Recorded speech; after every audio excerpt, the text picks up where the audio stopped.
Hi, it's Viv from Hypnotherapy and Health in the Atworth Clinic. Now, as restrictions are easing, as they are, I'm hearing a lot of things in my clinic regarding clients feeling a little bit worried about returning to the workplace. Now, the workplace is obviously looking quite different now. There are lots of COVID restrictions in place that are trying, to keep us safe. But of course, it means that the working environment can be quite different. And actually, a lot of people are feeling a bit anxious about going back into these spaces.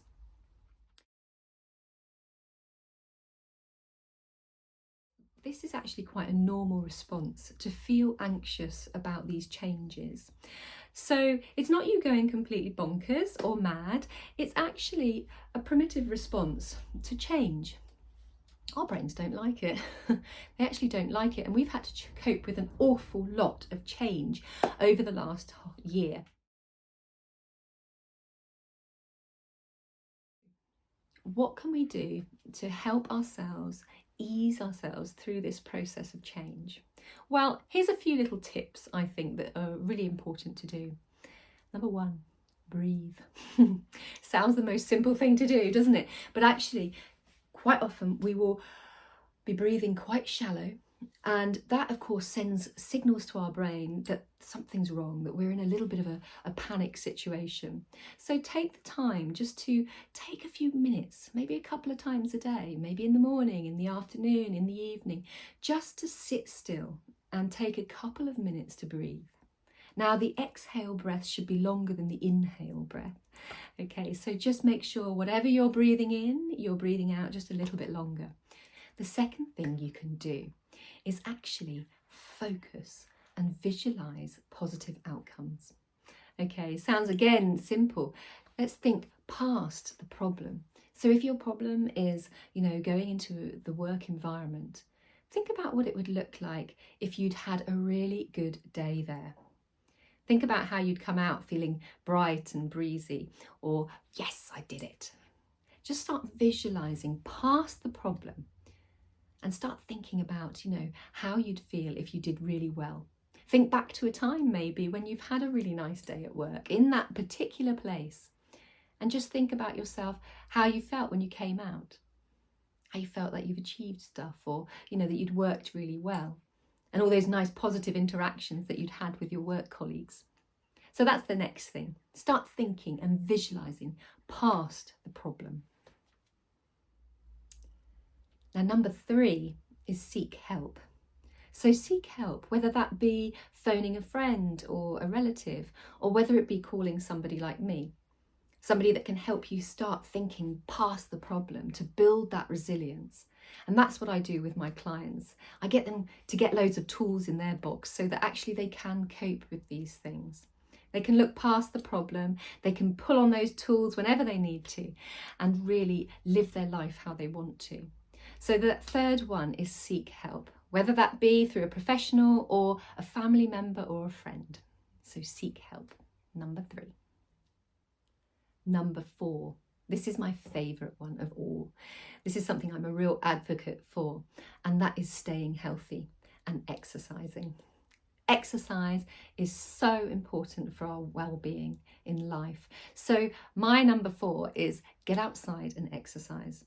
This creates so much serotonin in the system, and when we've got serotonin flowing through our brains, we are nice, brave, happy and coping. So we need to get out, keep fit and move our bodies. Our bodies are meant to move. So get outside and do some exercise. My last one is number 5. Now, number 5 is actually to really remember something, is to remember that you are strong. We often forget in this world how resilient we actually are. So I really want you to remember that you are strong, that you are resilient, and that actually you're pretty damn amazing. So the number 5 is remember how strong you are. So let's quickly do a roundup of what we've said to get you back into work, not worrying about what's going on and coping with these changes. Okay, so my number 1 was to breathe. Very simple one. We do it all the time, but sometimes we don't do it quite enough or very well. So number one is breathe. Take that time out. Do some little breath exercises, okay? Just really concentrate on your breath. Number two is visualize, a good outcome to going back into work, okay? So remember all those times when you've had a good time at work and start visualizing on that. Number three was to seek help. If you really feel like you need some help, phone a professional like me, come and have some sessions and we'll get you back on track. Or if you just feel like you just need a sounding board and you know how you're doing it, but you just need a little bit of extra encouragement, give a friend a call. Friends are amazing like that. They can really, especially ones that know you well, they can really help you just get past that problem. And number four was keeping fit, keeping your exercise going, whether that's a really nice walk every day, whether you love running all the way up to being a really good professional sports person. You need to get out and exercise, okay, to get that serotonin flowing in the system. And number five was remember that you are strong. You're incredibly strong. We all are. We're so resilient. Okay, so remember that. Really remember it. Maybe write some affirmations on some little cards and stick them round the room or round, I think always in the bathroom's a good idea. You go in there many times a day. So maybe on the bathroom mirror or something like that. But just get something good into your life that gives you that positive kind of strength to remember that you are strong. So I hope you've enjoyed these little tips to get you back into the workplace, feeling resilient, feeling amazing, and actually having a really nice time. Don't forget, those positive interactions is what we need in life. So really enjoy it. You are strong.